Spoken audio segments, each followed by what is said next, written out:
Every time you pray, God heard you. every time you pray, yeah, God heard you. every time you pray, yeah, God heard you.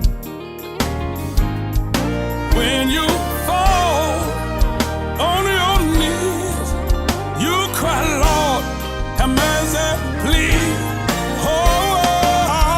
God heard you. Yes, sir. God heard you. Yes, sir. God heard you. Oh, God heard you. God heard you. I like that. God heard you. Wait a minute. God heard you. Let me say one more time. Every time you pray, yeah, yeah, yeah. Heard you. Lord, I must. Every time you pray, yeah, yeah. God heard you. Every time you pray, yeah, Lord. God heard you. Yes, sir. When you fall on your knees, you cry, Lord, have mercy,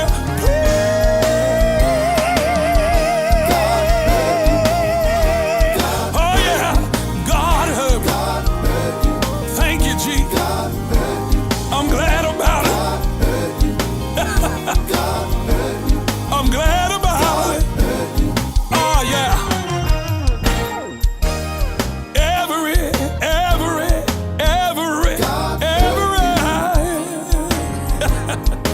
Can I say it again? Every.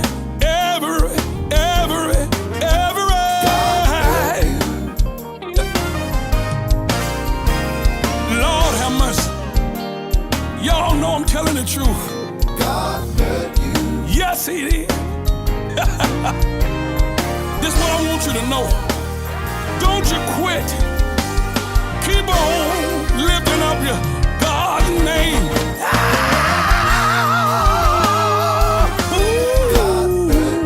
God heard you. Thank you, Lord. I'm glad about it. I remember when I was down and out. Wasn't nobody but Jesus in my corner. I had to call on the Lord. Y'all don't believe me. I don't know about you, but there's time in my life where I had nobody to call but the Lord, and he heard me. Y'all don't hear me.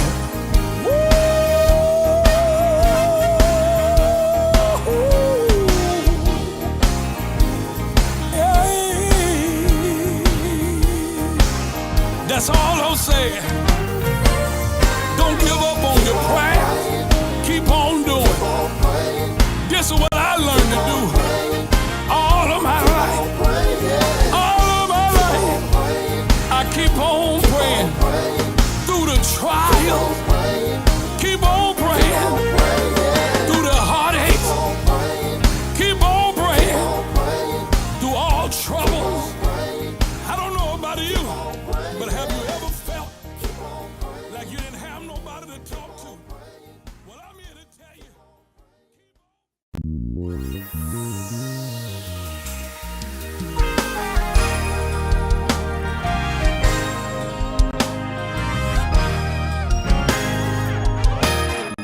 Every time.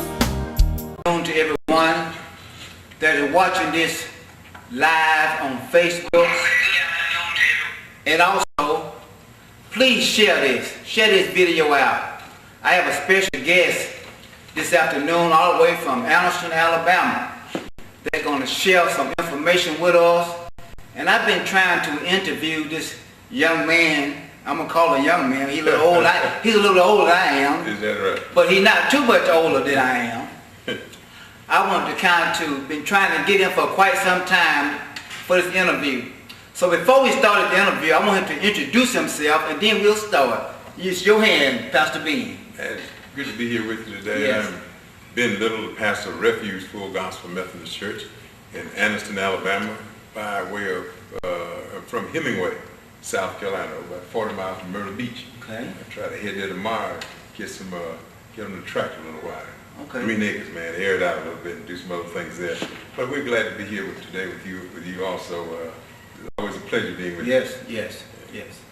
So before I get into the interview, tell me a little about back home, what you're doing back home before I get into this interview with you. What's going on back home? Man, Hemingway is a small town there off of, like I said, about 40 miles west of Myrtle Beach, South Carolina. It's a small little town, and I live in a place called Browntown Hallcroft. Okay. Over by Tupperware, where you got all these Tupperware plants there. Okay. Live about a couple of miles from that plant, and graduated from Hemingway High School, and went to Shaver Elementary School when we integrated back in the early 70s. Okay. But it went in the military. But Hemingway is a nice little farm area. Have a situation there with our school also, but it's a good little town, and I love Anniston and love Hemingway. Yes. Anniston has treated me well, and we appreciate the hospitality. As a matter of fact, everywhere I've gone in the military, been treated very good because of my upbringing and my parents and my relatives always told me be respectful of old people, watch your manners, and do what is right. And every now and then you stray a little ways, but don't stay. Amen. I love Hemingway. Amen. Pastor Ben, I have been watching your lives for quite some time now, and they have been very interesting. I noticed there has been a lot going on in the city of Anniston, Alabama. Could you kind of just, it'll take you all night to share all this stuff. I just want to share just a portion of it tonight, this afternoon with you. Kind of tell me what's going on in Anniston, Alabama. Anniston's a little spot, like a lot of other places, you have some high crime rates that are going on. And we're saying this to people everywhere. Talk to your children. First of all, try to keep them out of the court system. Okay. Keep them out of court.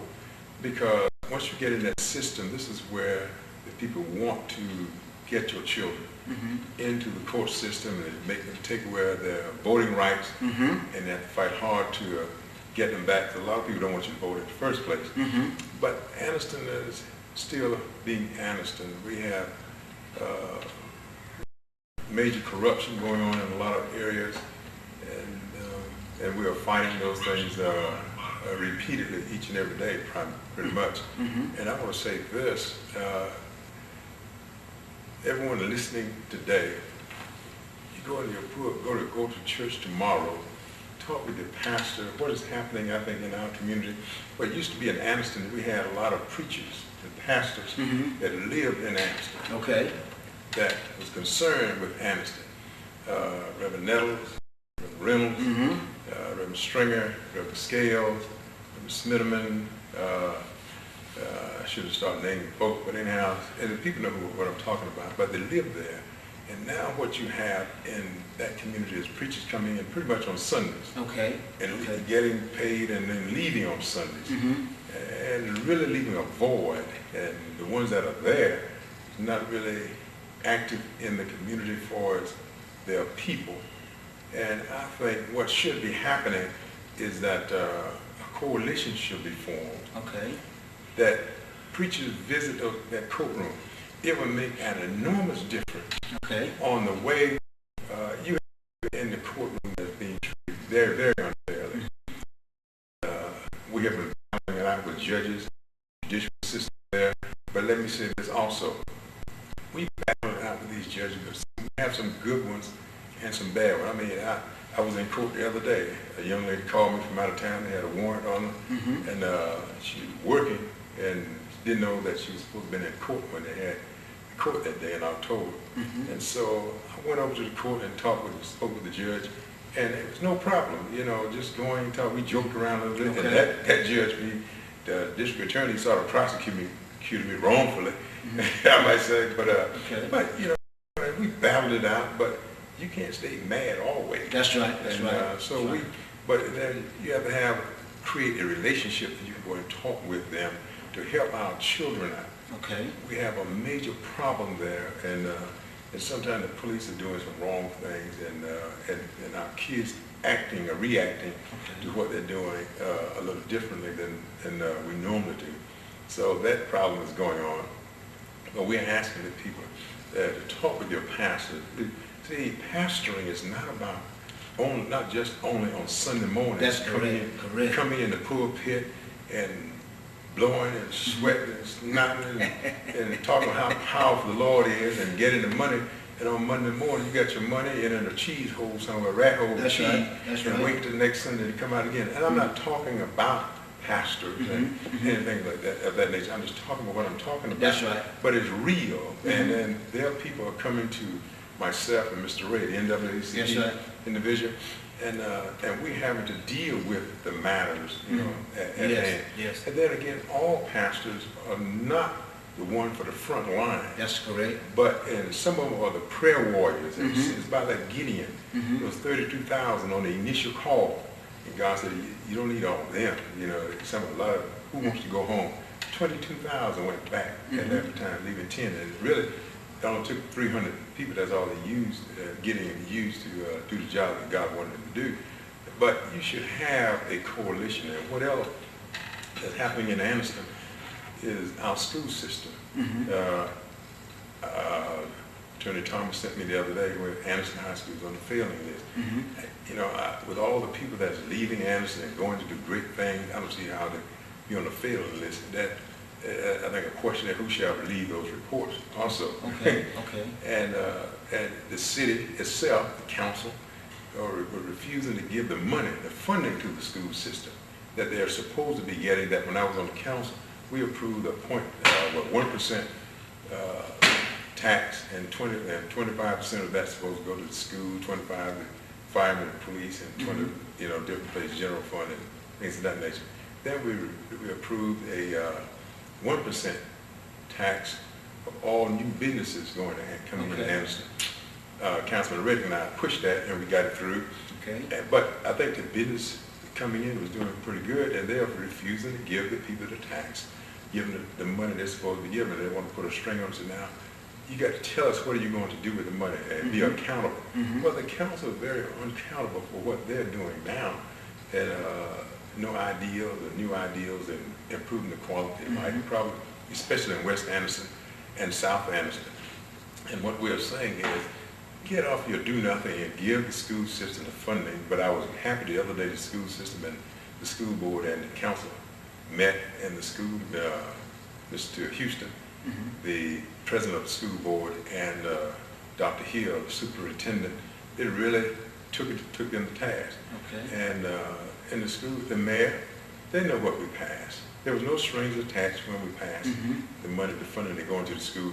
They're not requiring that from other organizations, the police and firemen, the pension fund and other organizations. They're putting on them, on just the education system. And when we say that the education system is failing, then you have a city there that's sitting on the funding that don't want to give the necessary funding to the school system. They're hurting the children, and that is unacceptable. So we are engaging, re-engaging, and to make sure that the school receive the funding that they're supposed to have. And we're asking the family, the parents. What you have is a lot of times people don't want to get involved. That's right. But parents has to be just as enthused about your child and children education as you are for basketball or football. And we go and support them. The most important thing that you need to do is supporting your children and making sure they get a good education, because after the basketball and football in high school or college or whatever, you need to prepare yourself educationally to be able to address and get a job and do other things and make it in life. And so we are really engaged and involved in trying to make some things happen. Sometimes it gets so bad, with the judicial system and things of that nature, you just want to just throw up your hand and say, I don't want to do it anymore. You just get tired and go home. I mean, I'm retired military and all that kind of stuff, and I can just kick back and relax. But I look at what's going on, and say, I can't, I tried before, I just can't do it. And knowing that things can be and should be better. That's right. In the system and in the city and the county and in the state. So I can't just sit back and allow nothing to happen in our children where we can fight to do some things. Now you have a city just south of us, Oxford, putting major funding into education, major funding. And Anderson has the capability and the finance to do likewise, but they choose to do otherwise. And the mayor and the council, you should be involved in ensuring the school system well funded and those children taken care of. And I'm kind of confused, Pastor Love. Now, when you was on the council, they passed this bill. They passed this to give this money to the school. But why they want to put strings on it and hold it up? Well, there's a method to their madness, and what they want to do is shift some money somewhere else. Okay. We also prepared to build a $20 million Dr. David Satcher Health and Leadership Institute and the Civil Rights Institute, along with a big rotunda, a gift shop, and a 250-seat lecturing hall in that building on the left side, and a medical center there, also a doctor's office, and a lab. And then to the right side would be the Civil Rights Institute, and just a building next to it is about $2 million senior citizen and therapeutic center that has a walking track in it and has a barber shop, a beauty shop in it, and bill paying, and it's set up very well, very good to take care of things for the seniors. I went into, we were in Washington, D.C. for a conference, and I set it up to go speak with the gentleman that was over Community Development Block Grant. Because there's a way with the Community Development Block Grant, you can use the Community Development Block Grant and use that funding to do some things, and it'll take some money from that, but the city, not a penny would come from the city's pocket. I met with a guy, matter of fact, he was there for about 36 years, and he's from Alabama. And I met with this guy and I think 3 other individuals, went to the room, and I had some color photos of what we were going, and the plan written out, and I flipped through it and went through it with him. And once I finished with that plan, the man closed the book and looked at me. He said, Mr. Little, this is the type of project community development would love to have, something that's going to be there for a while, and for many, many years. And he said, when do you want to get started? Came back talking with the mayor. He just dropped his head, about to beat the desk down, and he don't want to do it. I mean, here you have Dr. David Satcher, where we did pass 23. We have the architect drawing, Mr. Clay Dorsey, architect in Birmingham. It shouldn't matter, but he was a black guy there, doing a very good job. Individual on the council wanted someone else, but we got in this company to do it, and drawing all 3 buildings there. And it was a major program for West Anderson. You're looking at about a $20 million just north of, on the old Chalk Mine property, just north of the DHR building there. And it would have done good things for West Anderson. And also along with that in the plan was the open air market, and now they're talking about putting it across from the federal building.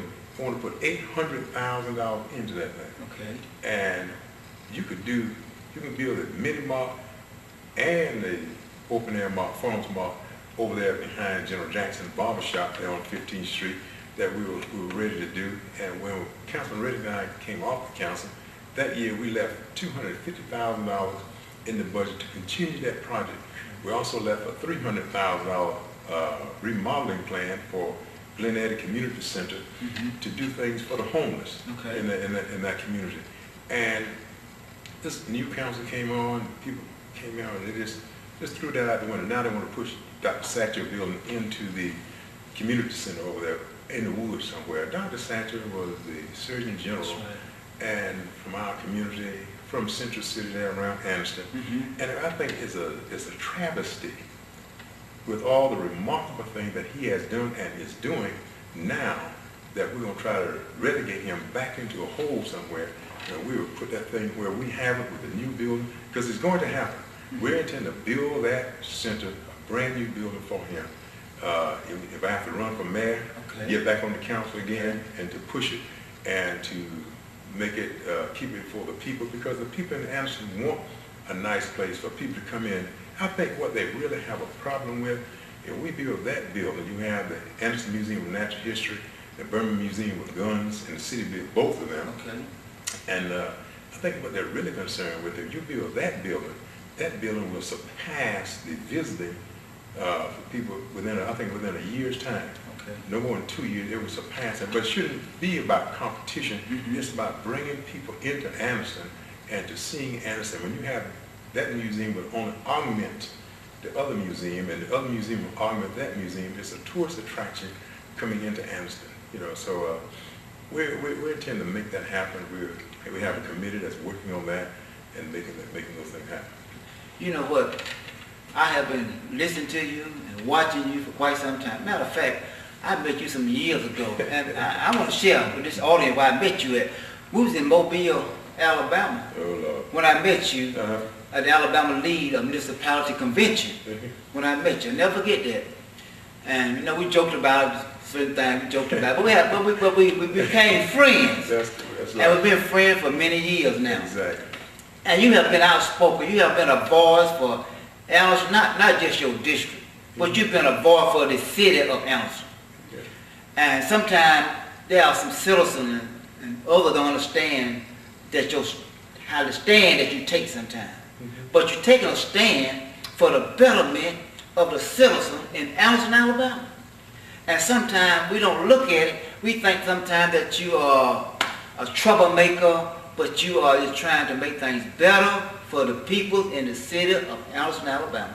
But that's what it said. It said what about when it said about was it Ahab or Elijah when he came in and said, "Aren't you the one that troubled all Israel?" Yeah. He said, "No, I'm the one. You the one." That's do it. And God told me to tell you, no rain, no dew, because of what it. So when you're studying the Bible, That's and right. you're doing something, you understand the inability of some people to comprehend sometimes. Some of them couldn't comprehend what Jesus was doing.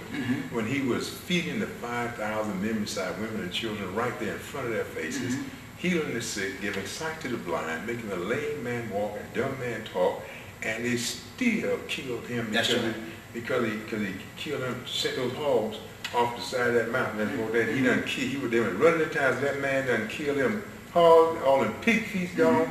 All the ham hogs gone. We got to do something here. That's right. Let's get out of town. So you have to understand, but you can't let that deter you. That's right. Because you ask the Lord to, like what the man said, Elijah told that servant, said, "Lord, open his eyes that he may see." That there's a mountain out there of enemy coming at us, but he can't see that it's you. And when we're with you, we're more than the world. We can conquer and do anything. So we have to keep on pushing. Some people don't understand it. Some people don't understand it until the ball is dropped on their foot. That's right. Once it's there, then they say, "Where's everybody at?" Then go up there, call, Glenn, and myself, you know, and then it's time for us to swing in action. But we, you know, I have to understand and have to keep on fighting. And one thing about you mentioned some stuff, we met. That's right. We talk and we talk, and you know, that's what exchanging ideas. That's right. You and what's the councilman there with you? Holly? No, with the girl, Holly. The lady. Yeah. Okay, Holly. Yeah. And we always talk and just have a variety of conversation with people from other cities and other states and stuff. And what people don't know, that's what it's about in going to meetings. I mean, Anderson would try to just cut my travel and all that kind of stuff. You know, I mean, this old silly Miller were trying to censor me about traveling. So I said, "You got to be crazy." That's when the people may have seen that video when I came and slammed my tablet on the, you know, he was one trying to cut me and didn't know what the heck was going on. Now she got $250,000 or so illegally from the city, from the city fund. She got that. Jay Jenkins was getting money, and they were just getting money illegally. And all we were doing is traveling, Councilman Reddick and I, just traveling the 4 meetings that we usually go to. When you have prices and costs going up, if you don't raise your travel budget, you may go over something, which one I didn't. I was not over. She doesn't know what the heck she's going on. And Councilman Reddick was telling people, if you see that video, and I slammed it coming into that work session, what happened was the fact that they changed the time of the work session. Okay. had it an hour earlier. Councilman Reddick and I couldn't make it, and on the work session agenda, that wasn't there. So we got a call from someone that was there and said, hey, they're talking about censoring you and Reddick for this, that, and the other. I said, what? So we got dressed real quick and went down there. And so I was hot coming in there. And that's when I slammed it down. And I come in there, you try, number one, and the mayor should have known better than to try some more crazy stuff like that. But yeah, so that's what happened on that video. They tried to sneak some stuff in there, but we weren't there, and it wasn't on the agenda to be discussed, and to sneak it in. And we could have gotten it because if you look at Professor Little versus North Miami, they tried to censor you, and let the legislators did not give the council authority to censure any council members. So they were acting beyond their legislative duty and responsibility and authority. So we could have gotten there. You know, we just something you have to let people be a fool by themselves. But did they understand the importance of knowledge? Because when you travel and go to different places, it's all about getting knowledge and getting understanding of how you can do more in your city. It's just not going and just to be going. It's going for a reason. Well, what happens is, when you have, in the white community, I'm not talking racism, I'm just talking realism. When you have, in the white community, you have the Chamber of Commerce traveling, you have the county commissioners pretty much traveling, and you have other business entities that are traveling. And so that community is taken care of whether those white council members travel or not. Because the white councilman takes their order from whoever. There's a phantom group out there that they take the order from. It's about like gas. Gas don't have an odor to it. So they had to put a smell to it in order for you to smell the gas. And so you can't see it, you just have to smell it. So they were trying to carry the ball for them. So that's what be happening in Anniston. And so the blacks on the council must understand, number one, you have to travel. And when you travel, you must learn something. And you must bring that back to the community.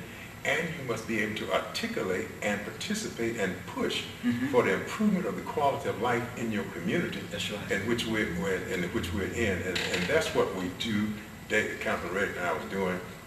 And if I have to run for mayor, I don't think I'll run for council again, because I have to go for mayor now. It's time to change some things and make some things happen. And the main thing, because a mayor is really, the council should be taking care of their wards, bringing stuff to a mayor. And the mayor ought to take care of big business and overall of the city, and then talking with the council members individually and collectively to see what's needed in your area, and then see how you can gravitate that and put those things in the budget to make things better. But the number one thing is, what can you do with education? The mayor should be leading that charge, because education brings more economic development to your community and bring more people to the community. But when you got a mayor that don't know how to do anything, then you have a major, major problem. And that's what's happening in Anniston. It's a lack of knowledge that causes people to perish. I see this, a few years ago, they moved a statue out of Quintal. It cost $25,000. People would rather pay $25,000 to move a statue versus $25,000 to put toward education. And about 95% of the people didn't know that the doggone statue was in the middle of Quintal, like they didn't know what that thing was. And see, it's not the statue that's sitting there still that needs to be moved. What needs to be moved are those statues that move, those statues that can vote, that's still putting those things around people's neck and binding the people for its education, economic development in our community, and just overall improvement of the community. You know, the Community Development Block Grant Fund is there to utilize. And you know, each year in March, I think it's March, we usually go to Washington, D.C. and push for economic development, CDBG. And then, but we had a couple of $1 million just sitting there because you had people not knowing how to bring those things to fruition and make things happen for the seniors to do those houses. And we have leadership that's not traveling and don't know how to have your community development block grant people to make things happen. We're paying the individual about $63,000 a year as a consultant, and still wasn't getting anything done. And so yes, I was highly upset with, and I thought that the city manager is supposed to get rid of some people. If you can't do what is right when the money is sitting there, matter of fact, we lost about $500,000. So I think from Home Fund or CDBG, because it was not. We didn't reallocate it in the timely manner that we were supposed to. And so, and you have, can you imagine what $500,000 would have done Yes. for those people that's homes or roofs are leaking and things of that nature? And so it's all about leadership and knowing what to do, when to do, and how to do. Great. You know, I served on council for 32 years before I came off. And before I came off, I was blessed, along with the council, to assist me to spend over $800,000 in District 2. Wow. Now, we had a lot of dilapidated road infrastructure. And we went in District 2 and paved a whole lot of streets. And we paved one main street, LaFayette Highway, which used to be old 431, was a main street. That street was in bad shape. But in the time before I left there, I was blessed with the help of the council. I couldn't do it by myself. Right. Had to take the council.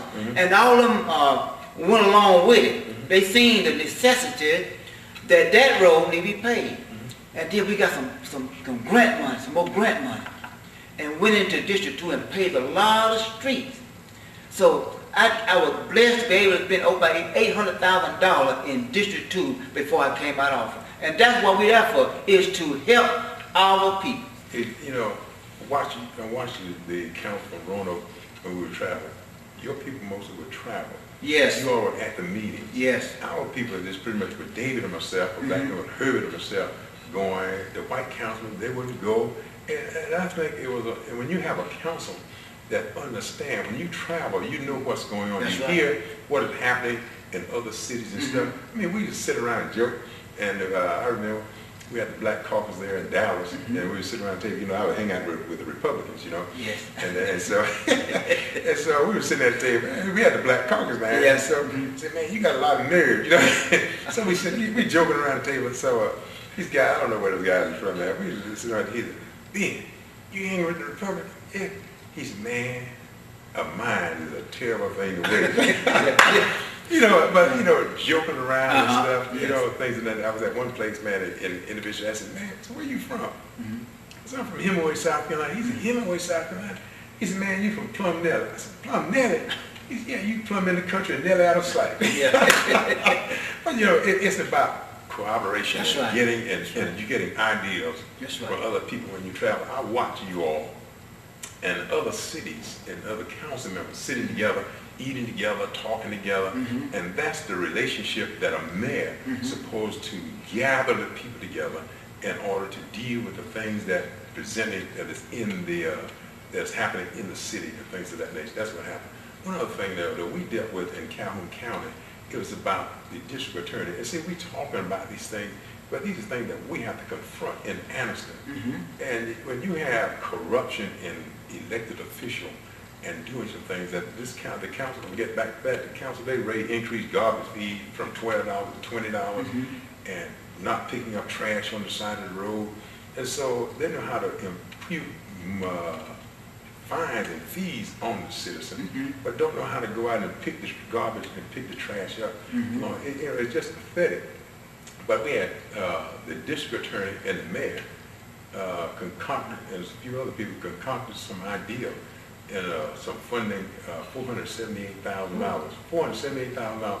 They claimed the funding came from the community, Alabama Department of Correction, to come in through the county commission, and about 90 some odd thousand supposed to go to the county correction to see about alleviate jail overcrowding. Do you know the mayor got over $50,000, and he's supposed to be the one that was doing that, making about $1,052 a week. And supposed to put in about 25 hours a week there. No evidence that he put in an hour per week. No evidence that he ever visited the jail. And those people were sleeping on the floor. $478,000 supposed to come from the community correction center people. Alabama Department of Correction. And when I wrote the Alabama Department of Correction about the grant, tell me when was this submitted, who submitted things of this nature. The lady wrote me back. I called and spoke with her, and she told me, she said, Mr. Love, we didn't have nothing to do with that. That didn't come through us. But they lied and said it did. It came from community development, Alabama Department of Correction. When we checked it out further, that got the check came from the comptroller office from the state of Alabama. through Senator Marsh. Okay. And so people would get angry when we find these things. I spent 20 years in the military. Okay. 19 Delta, combat arms, and our duty, our mission, and we were up on the borderline. We did a lot of things. I won't talk about it, but Okay. we had to, opposition research was out. We had to know more. We had to know just as much about the Soviet tactics and their weapon capability as we did ours. So it's opposition research. So I don't be just probing around, but I know how to do research and stuff. Yes. And the Lord just ticked me to certain things. Yes. He said, do you sleep at night? Yes. I sleep at night, but I can get up in the morning, and people would just tell me. And these white people and blacks alike, and even the white people in Anderson are fed up with corruption. Okay. It's corrupt to the core. West Anderson and South Anderson deserve better things in there. We talked about the open air market there in West Anderson, the mini market. We also had a mini market in store for 3rd and Lake in South Anderson. When I went up here, all that just went away. Like it just went blue. And we gave, they had a housing development going on in Golden Springs. The council initially voted to give them $500,000. Okay. They needed some more money. They came back and asked us again for $200,000. We did. Then they needed a retention pond dug, and they didn't want to dig it. So in order to make it happen, what they did was they wanted the county to do it, but it's private property. The county can't do work on private property. So they quit claim deed to the city.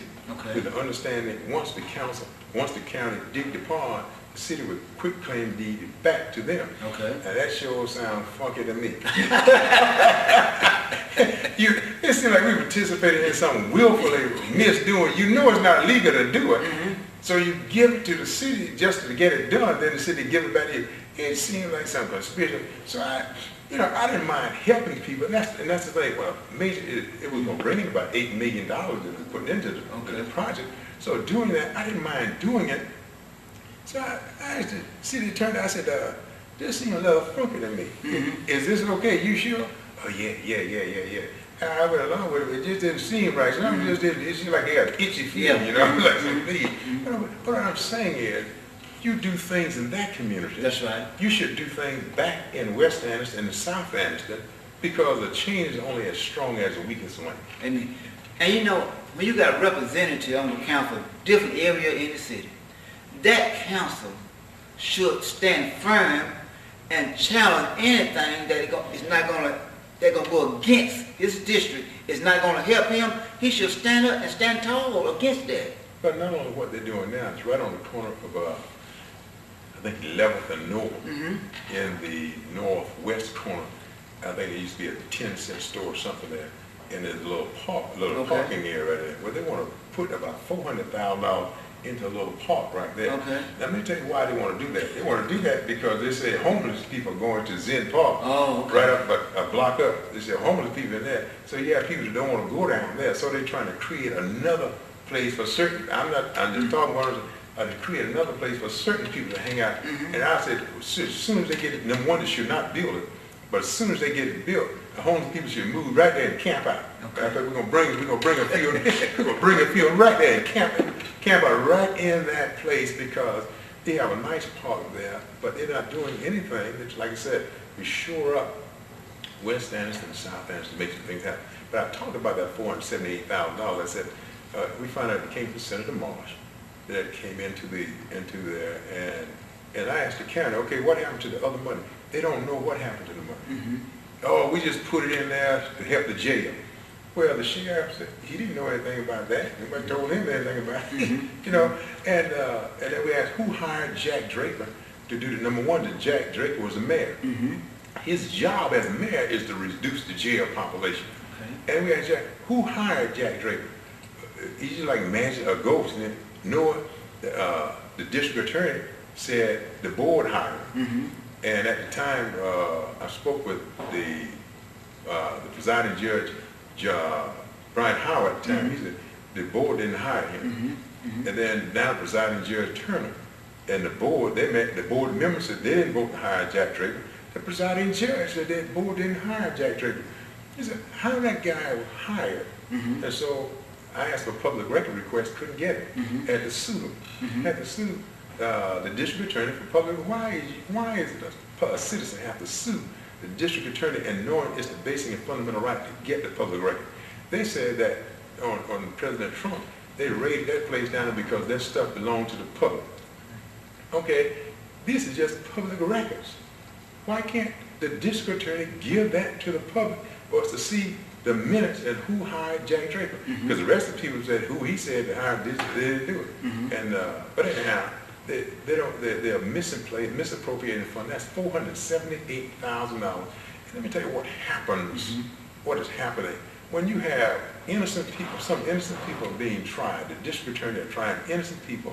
And everybody's not innocent. Some people are guilty of doing some stuff.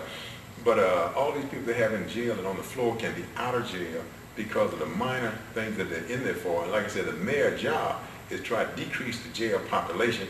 And he don't really know it, I don't think, but he can commute some of those people's sentences, just like the governor can and the federal, the president can, but the mayor has that authority to do some of those things also. But they paid him over $50,000 to do absolutely nothing.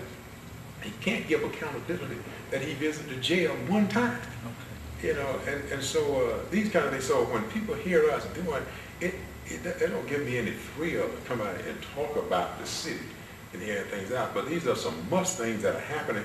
Other people can talk about these niceties, but in the position that we're in and dealing with what we're dealing with, we have to bring this to the forefront. Okay. And other people can talk about, like I said, other things that are going on in the city, but we just happen to deal with these things right here, and we know that it's hurting those young children. And another thing that you have, and one thing I can say though, that the fire department in Anderson is A1. Okay. Those people are A1. You have some leadership, I think, problem in the police department, but you have a lot of great police officers that are there, and they can stand better leadership, I think, and better training. Okay. And that's what happens. People talk about defunding the police and things that you can't get rid of your police department. That's crazy talk, man. You're crazy talk. You can't get rid. But it's the responsibility of the leadership to give them the adequate training and adequate funding and things of that nature to have them to stay in your city. Now, in your city, what do you have? The mayor control the police department, or the council votes on the chief? The council vote on the chief. So one time the mayor could appoint. Okay. It was over, but we as a council, we fixed it that the council as a whole will have to vote on the chief of police. Well, see, that's good. And can you all advertise for people from outside to come in? Yes. But see, Anderson have an antiquated, outdated, and no good law, Act of 1953, has it in there where Anderson can only select from, at one time, the 3 police captains. And they didn't want to take one of the white captains and put a black in there. So they create another position for the black captain. They made a black captain so he can be considered. For years, a black couldn't even be considered for police chief, and you're getting federal dollars. You know, when I was on the council, I'm telling you, this is what we did. Now, I don't know what this in present council done changed since I left, but when I was there, the council as a whole voted on the police chief, and we can advertise outside of the city to bring in a new chief. But I don't know what done took place since the new council took over. Well, see, the council with us, the council can't even do anything. You have a civil service board that could make some change, but everybody too backbones to make any change and open it up where you can open it up. So they had a tight knit. So you had people coming through the system. This is what I'm talking about, leadership. So you had bad leadership training coming up. So you the captain, police chief. So now you following the footsteps. You need to be, this is 2022, almost 2023, and you can't open it up. Anderson, the citizens of Anderson deserve to have the best come in that we possibly can. If that is the people that's already there, so be it. Yes. But the opportunity should be allowed. The city of Anderson getting federal dollars. Councilman Powell and I had the federal government come in, the Justice Department come in at one time, because when I first went on the council, they had swastikas on the door. Can you imagine? Swastikas on the door. Anyhow, so we had the federal government to come in, but they didn't. The legislators can change it, or we can vote to do something, but the legislators won't change to open it up and things of that nature. So, but that's what you have in leadership and things of that nature in Anderson. We think it's very crippling to what is going on like I said, we have some good police officers. I've talked with them several times. I don't like to see them talking to me too much because folks get mad with them. Yes, I understand. You know, they get Yes. mad with them, and we have some good male and female that are there and trying to make things. And so it is good. It's leadership trying to train them in Yes. the right way. Number one, they can go home at night and providing the things for their family that they can and should be having, and make some things happen. You know, Okay. and that's a problem. Okay. I want to thank you, Pastor Ben, for coming and being a part of this interview. Like I said, I've been trying to get this interview for a long time. But before I leave, before we close our interview, any last words you want to share with the audience, anything that you want to share with us? Well, I wanted to share also, you know, I had to sue the mayor and one of the councilmen and the city attorney initially about moving the city home to the Anderson Star about a few years ago. And I told Councilman Jenkins, you shouldn't vote because you know your vote's not going to stand because your wife works there. And he voted anyhow. We actually, but anyhow, long story short, Jay Jenkins was indicted by the Ethics Commission, by his grand jury. He pled guilty. And that he uses office of person to gain. And you know for yourself, when you abstain, then I said because if he had abstained, the motion would not have passed. That's right, that's right. You know, and abstention, and so yesterday we had a hearing with the judge. I'd already removed the city attorney from it. I dismissed him, Mr. Danica. I figured he was caught between a rock and a hard place there. He couldn't say anything. And then we were going to move the mayor initially for that. But the judge, Day out of Gaston, all the judges there recused themselves. He came in, and we had several questions that were being asked. I didn't have all the laws in place, but anyhow, he asked about, will it count it anyhow? I said, no, an absentee. He said, well, absentee, I mean, if you abstain, it's a no vote. It don't affect the vote. Right. I said, yes, in our operating procedure, it's the majority of the whole. So Jay would abstain, David had abstained, I voted no, Millie and the mayor voted yes. Okay, and on our operating procedure, yeah, 5 of us there, so it required 3 yes votes for it to pass.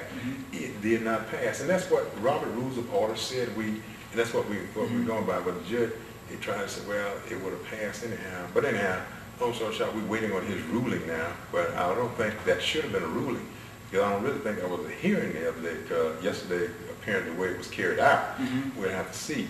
And then if you go by Rule 12, 1, 2 through 7, 12B, 1 through 7, at the end of that, if you utilize that, which the defense had put in, if you utilize that, at the end of that, when you read it, it talks about if you use these and go and rule on these motions like this, what they have, then it converts to a summary judgment, and you have to handle the summary judgment as Rule 56 on the Alabama Civil Procedure.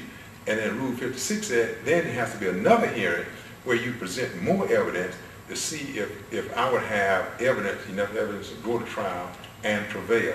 I think we do have it.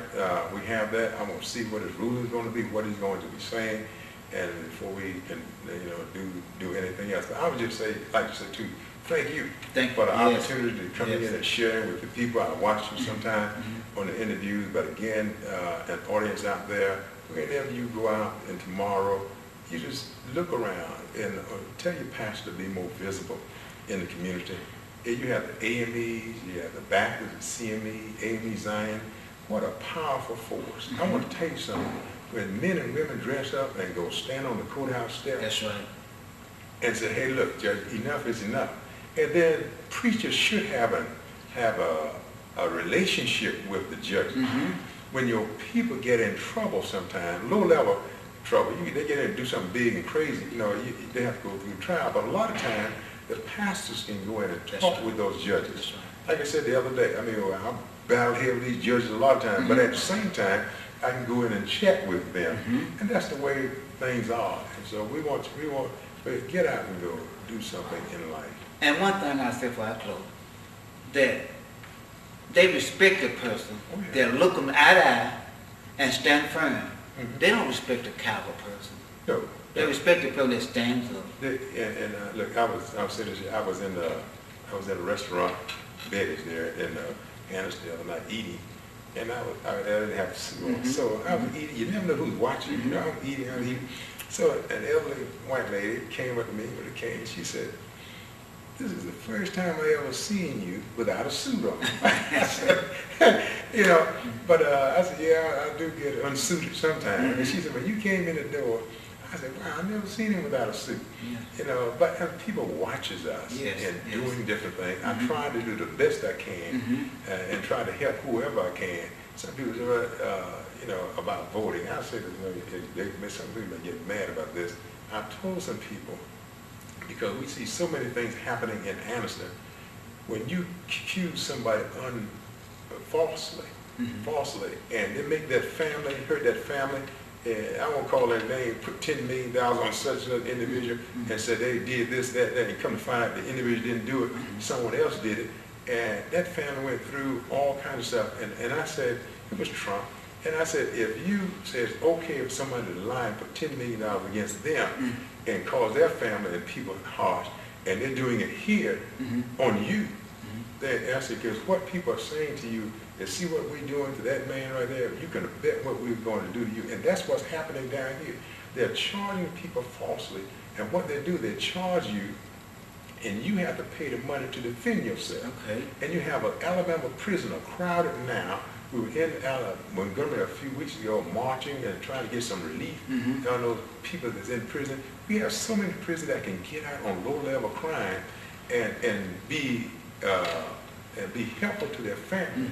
I mean, you can't do something big, you can't get out, but there's a lot of things, I think, in reconstruction and resentencing law that we can do to help people to get these people out of prison, get them home to their children, and help them and let them be at home and try to be a help to that family.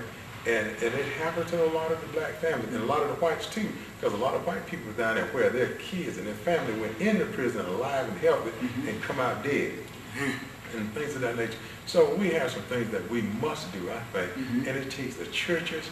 We need to unite, and pastors and preachers and people otherwise praying and talking and walking to make sure we get some people out of jail. You can't just let everybody out. No. But low-level people that are doing some things, marijuana and stuff like that. See, the problem you have some people, some state legalize marijuana, and some put you in jail for a little roach.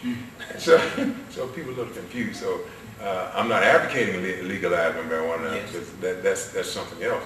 People vote on that, but I'm just saying the confusion of what people can get nothing. But nevertheless, thank you all and thank you for having me here. It's been a plumb pleasing pleasure beyond all measure to be here with you today and Roanoke. One of the other things about that, how's your football team? I ain't watching no stuff today. I mean, not Derek, high school. Well, they lost last night. They lost last night? They lost last night, so they out of the playoff. Yeah, Anderson played last night. The last score, I think Anderson went ahead 28-21. Okay. I don't know exactly what the ending is, but the Bulldogs was doing pretty good. Yeah. And I know Roanoke and Randall, you all usually have some pretty good football. Yeah, we did. Last night they kind of closed it down. Who they played last night? They played a team in Montgomery. Yeah. They in Montgomery last night. I think Anderson played Andalusia. I don't know exactly what happened there. But they were doing quite well. Yes. And so, it's good. It's nothing like when you grew up, and that's what happened during the pandemic. The kids couldn't play football and basketball. Yeah, you played sports when you were I'm most manager. I was a manager. You was a manager? I let the guy there and run that ball. I was a helper. You was a helper? Yeah. Well, that's good. You need him too. That's about the gift. One of the major gifts is a help. That's right. And so, but it's nothing like going out on that field or coming out on the court and listening to the cheering crowd. I played basketball and football there. And those kids need that experience to really help them and mold and make them in life and going through things. And I really enjoyed it. That's why I said I like my hometown, because the footing that they allowed me to do. Matter of fact, when I got out of high school, I could do plumbing, welding, automotive, carpentry, farming, all that stuff right out of high school. And still do it now, but back and stuff and let me do it. But now, those kind of things. But those things are nice for those kids, and I'm happy for them. Yes. And happy for you all going the distance that you've gone. Yes. Thank you again. And thank you, Pastor Ben. This has been a wonderful interview brought by Bell's Video and Audio Service Podcast. Stay blessed.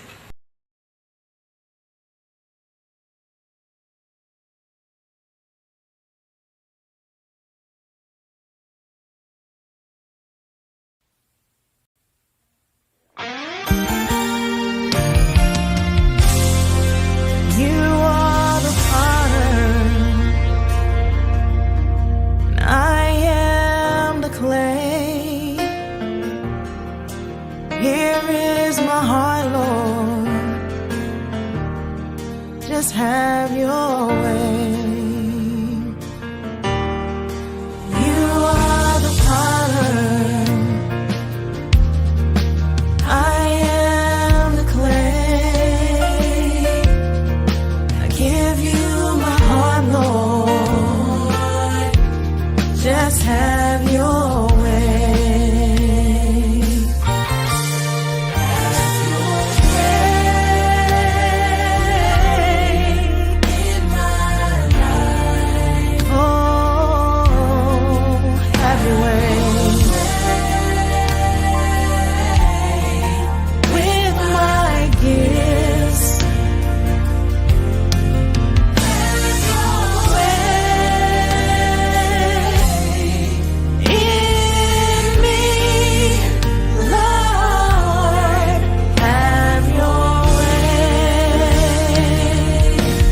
Just have your way.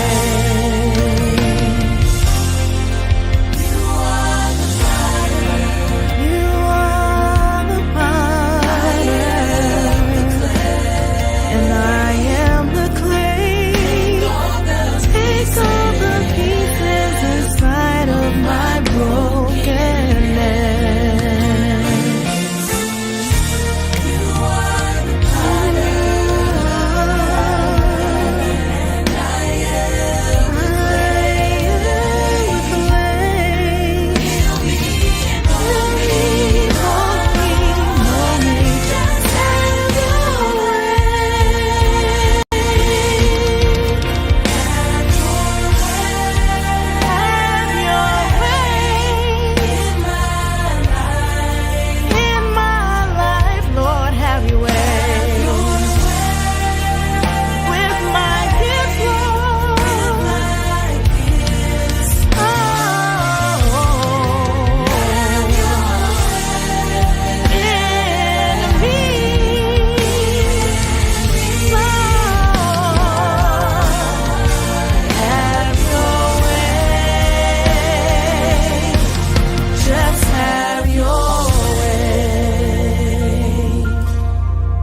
Give you all my problems.